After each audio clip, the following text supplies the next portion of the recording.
नमस्कार मेरे प्यारे उन सभी साथियों का जो आने वाले समय में एसएसबी के अंदर सेलेक्ट होंगे, देश के लिए फौजी बनेंगे। दोस्तों, फौजी बनने से पहले आपको एक अच्छी मेहनत करनी पड़ेगी, एग्ज़ाम को पास करना पड़ेगा। 2016-17 के अंदर जो एसएसबी ट्रेड्समैन का एग्ज़ाम हो चुका है, उस एग्ज़ाम में जो जीके के क्वेश्चंस पूछे गए थे, उन जीके के क्वेश्चंस का हम सॉल्यूशन करने वाले हैं। इंटरेस्टिंग बात यह है कि क्वेश्चन का जो आंसर होगा, उस आंसर से रिलेटेड जितनी भी जानकारियाँ होंगी वो भी आपको वीडियो में बताई जाएगी, जो कि आपके लिए एक अच्छा सुनहरा अवसर है, जो कि आपको देखने को मिलेगा सरकारी गुरुकुल पे। ठीक है, तो जो बंदा सरकारी गुरुकुल पे विश्वास करता है, ट्रस्ट बना के रखा है, उसको पूरा मटेरियल मिलेगा, कभी उसके साथ धोखा नहीं होगा। ठीक है, तो पहला क्वेश्चन 2016-17 के अंदर एसएसबी ट्रेड्समैन के एग्जाम में क्या पूछा गया था, कितना आसान क्वेश्चन पूछा गया था। इस वीडियो से आपको पता लगेगा कि एसएसबी एग्जाम्स के अंदर जीके का जो लेवल है वो कैसा पूछा जाता है, जीके के जो क्वेश्चंस हैं वो कैसे पूछे जाते हैं। अब 25 क्वेश्चन आपके जीके जीएस करंट के आने वाले हैं।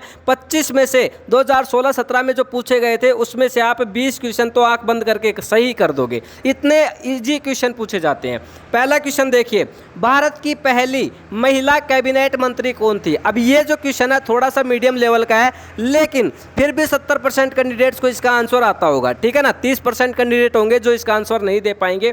तो पहली जो आपकी महिला कैबिनेट मंत्री थी वो राजकुमारी अमृत कौर थी। ठीक है, लेकिन इसके बाद बात करें, जो आपकी राजकुमारी अमृत कौर थी ना, इसका लिस्ट में नाम नहीं आया था। क्या नहीं आया था? लिस्ट में नाम नहीं आया था। फिर लिस्ट में नाम किस वजह से आया? महात्मा गांधी जी के कहने पर। किसके वजह से आया भैया? महात्मा गांधी जी के कहने पर इनका लिस्ट में नाम आया, और इन्होंने फिर बाद में जो कहा ना वो इतिहास में छप गया, इतिहास में दर्ज हो गया। तो आपको पता चला ना, जो राजकुमारी अमृत कौर है उनका पहले लिस्ट में नाम नहीं आया था, बाद में महात्मा गांधी जी ने कहा, उसके बाद में इनका लिस्ट में नाम आया, और इन्होंने फिर बाद में जो भी कहा वो इतिहास में दर्ज हो गया, इतिहास में छप गया। तो देखिए, आपको समझ में आया होगा ऐसा क्वेश्चन कैसा क्वेश्चन पूछा जाता है एसएसबी के अंदर, और इसी तरीके से हम हर क्वेश्चन के बारे में जानकारी देने वाले हैं। अगला क्वेश्चन करेंगे, लेकिन सरकारी गुरुकुल पे आप पहली बार आए हो तो सब्सक्राइब कर लेना। बाकी जिन बंदों ने सब्सक्राइब करके रखा है, जिन बंदों ने विश्वास बना के रखा है, उनको हम अच्छे से तैयारी करवाएंगे। ठीक है, अगला क्वेश्चन करते हैं। महात्मा गांधी ने भारत के किस स्थान से सत्याग्रह आंदोलन की शुरुआत की थी। देखिए दोस्तों, महात्मा गांधी जी ने भारत के किस स्थान से सत्याग्रह आंदोलन की शुरुआत की थी। ठीक है, इसका जो सही जवाब होगा ना वो चंपारण होगा। महात्मा गांधी जी ने चंपारण से सत्याग्रह आंदोलन की शुरुआत की थी, लेकिन बात आती है कि जो चंपारण है वो कहाँ पे है? वो बिहार के अंदर है। कहाँ पे है भैया? बिहार के अंदर है चंपारण। और कब हुई थी इसकी शुरुआत? 1917 में, 1917 ईस्वी में। सभी को समझ में आया ना? जो चंपारण है वो बिहार का जिला है। सत्याग्रह आंदोलन की शुरुआत 1917 ईस्वी में हुई थी। तो इतना आपको पता चला। चलिए अगले क्वेश्चन पे चलते हैं। राष्ट्रीय गान की रचना किसने की थी? इस क्वेश्चन का जवाब सभी को आना चाहिए। इतने इजी क्वेश्चन 2016-17 के पेपर में पूछे गए थे। अब जिसको नहीं आता वो फिर उम्मीद छोड़ दे कि उसका सिलेक्शन होगा। भाई इतने इजी क्वेश्चन पूछे गए हैं तो फिर आप सभी को आना चाहिए ना। देखिए, जो आपका राष्ट्रीय गान है ना वो रविंद्रनाथ टैगोर जी ने लिखा था। किसने लिखा था? रविंद्रनाथ टैगोर जी ने। और इनको आप कह सकते हो रविंद्रनाथ ठाकुर जी भी। ठीक है भैया, अगर रविंद्रनाथ ठाकुर जी लिखाए तो भी आपका जवाब सही होगा। अब राष्ट्रीय गान कौन सी भाषा में लिखा गया है? बांग्ला भाषा में लिखा गया है। कौन सी भाषा में लिखा गया है भैया? बांग्ला भाषा में लिखा गया है। अब इसको अंगीकृत कब किया गया? 24 जनवरी, ध्यान रखना तारीख, 24 जनवरी 1950 को इसको अंगीकृत कर दिया गया था। अब बात करें इसके लिए जो है ना 52 सेकंड का समय निर्धारित किया गया है। अगर आप इसको गाते हो बोलते हो तो आपको 52 सेकंड के अंदर ये कंप्लीट करना पड़ेगा। जन गण मन अधिनायक जय रे इसकी पहली और शुरुआत की लाइन है। ठीक है, तो सभी को इसके बारे में समझ में आया होगा।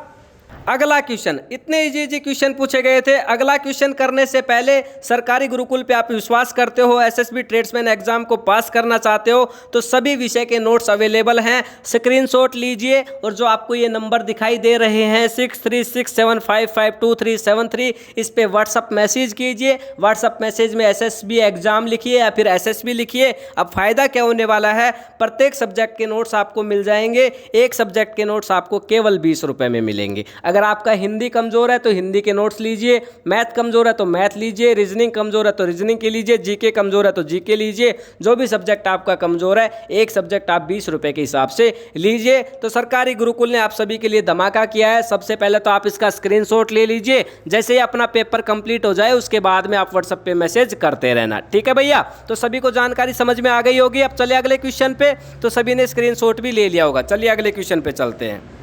अगला क्वेश्चन मोस्ट इंपोर्टेंट है, दुनिया में कॉफ़ी का सबसे बड़ा उत्पादक देश कौन सा है? भैया दुनिया में कॉफ़ी सबसे ज़्यादा कहाँ उत्पादक होती है? तो ब्राज़ील के अंदर होती है। कहाँ पे होती है? ब्राज़ील के अंदर होती है। अब इससे रिलेटेड बात करें ना तो 150 वर्षों से, कितने भैया? 150 वर्षों से उत्पादक का सबसे ज़्यादा, ये उत्पादक का वैश्विक रहा है, मतलब सबसे ज़्यादा यहाँ पे ब्राज़ील में ही होती है। इसके बाद में दूसरे नंबर पे आता है वियतनाम, ठीक है। दूसरे नंबर पे कौन सा आता है? वियतनाम। तीसरे नंबर पे कोलंबिया, तीसरे नंबर पे आता है कोलंबिया, ठीक है। भारत का नाम है ना दोस्तों, भारत का नाम आता है 8वें 9वें नंबर पे, ठीक है। इसके बाद में कोलंबिया के बाद में बात करें तो इंडोनेशिया आता है। कौन सा आता है? इंडोनेशिया। तो इस तरीके से आगे आगे चलते रहेंगे तो इथोपिया, होंडुरास और फिर भारत आता है। तो ये आपको समझ में आ गया होगा ना, कॉफ़ी का सबसे ज़्यादा उत्पादक जगह कौन सी है? ब्राज़ील है। अब इसके बाद में वियतनाम है, इसके बाद में कोलंबिया है, फिर कौन है? इंडोनेशिया। तो इतना गहराई तक आपसे नहीं पूछेगा। चलिए अगला क्वेश्चन। तो कैसा लगे आपको क्वेश्चन? मज़ा आ रहा होगा सभी को। कौन सा पशु भारत का राष्ट्रीय पशु है? देखिए दोस्तों कितना बढ़िया क्वेश्चन है।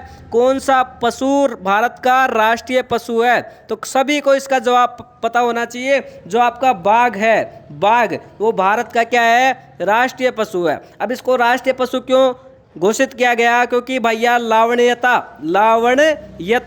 और ताकत के साथ में फुर्ती, इन सब को देखते हुए, इन सब की शक्ति को देखते हुए इसको क्या कर दिया? राष्ट्रीय पशु आवंटित कर दिया गया है, ठीक है। तो बाघ इसका सही जवाब हो जाएगा। अगला क्वेश्चन आया है, हाई कोर्ट के लिए न्यायाधीश की संख्या कौन निर्धारित करता है? ये है इंपॉर्टेंट क्वेश्चन जो कि एसएसबी 2016-17 के अंदर पूछा गया था। सभी को इसका जवाब आना चाहिए।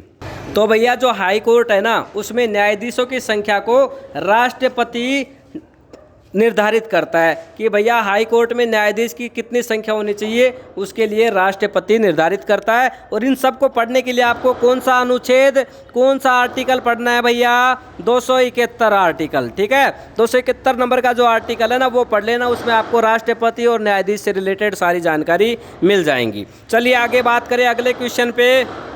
अगला क्वेश्चन है 2014 का नोबेल पुरस्कार किसे मिला था? ठीक है, तो नोबेल पुरस्कार बराक ओबामा और मलाला यूसुफजई दोनों को मिला था। तो इसका ऑप्शन बी सही जवाब हो जाएगा। ए व सी दोनों को मिला था। ये इजी सा क्वेश्चन था। दुनिया की सबसे लंबी नदी पूछी थी भैया 2016 के 17 के एग्ज़ाम में दुनिया की सबसे लंबी नदी पूछी गई थी। तो इसके बारे में सभी को पता होगा, जो आपकी नील नदी है वो सबसे लंबी है। ठीक है, इसकी लंबाई की बात करें ना तो 6650 किलोमीटर है। ठीक है, ये सब क्वेश्चन में नहीं पूछा गया था, लेकिन ये एक्स्ट्रा हम आपको बता रहे हैं। अगर गलती से ऐसा क्वेश्चन दोबारा आता है ना तो फिर अंदर तक आप कोई भी गलती ना करें।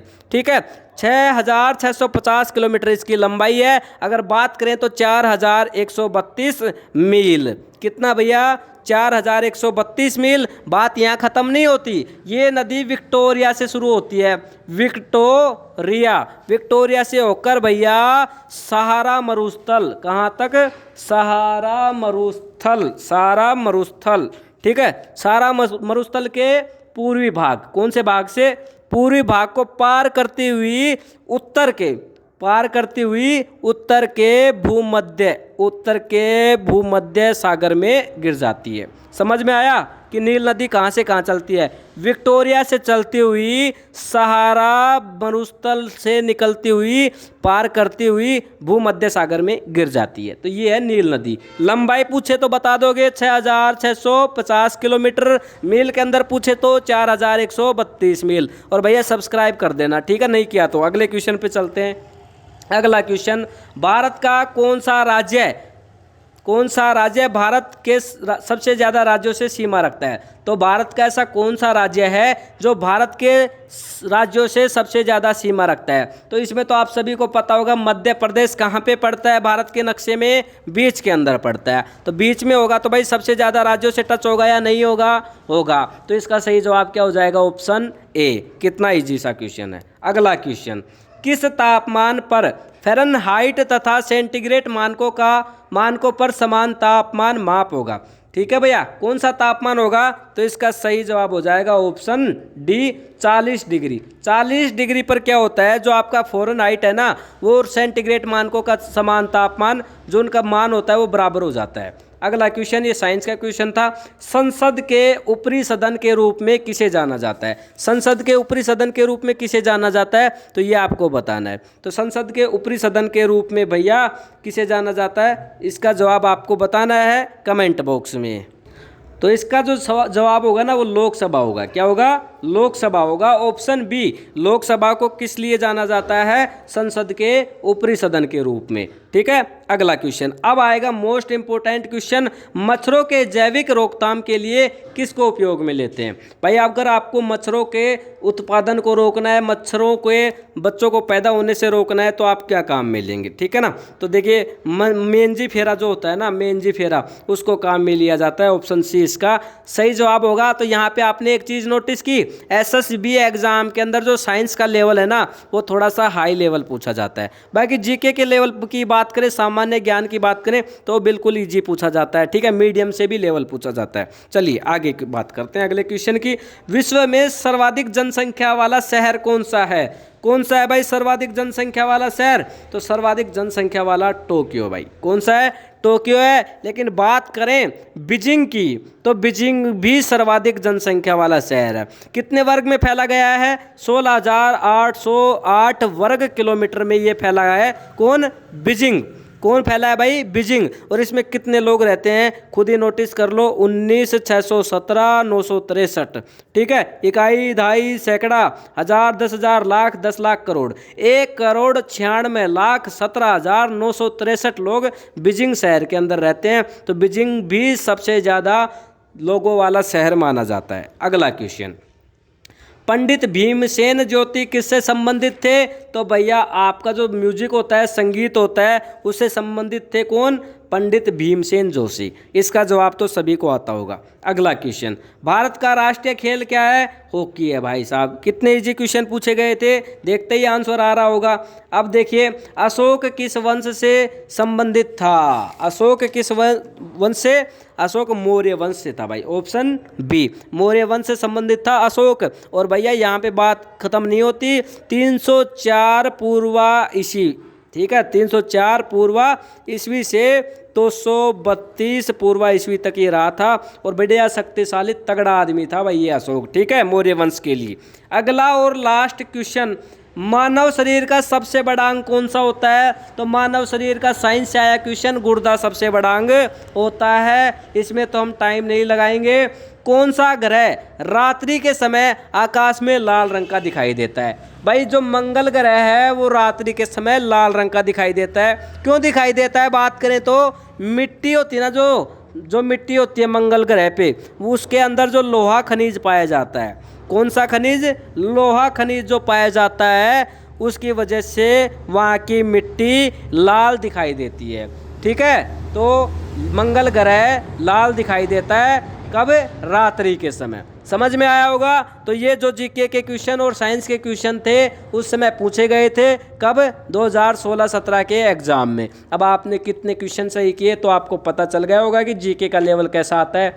भाई करना है क्या है? सब्सक्राइब करना है, लाइक करना है। कोई सवाल गलत हो गया या फिर आपको कोई डाउट है, प्रॉब्लम है तो कमेंट कर देना है। ठीक है, फिर मिलते हैं नेक्स्ट वीडियो में। तब तक के लिए जय हिंद, जय भारत।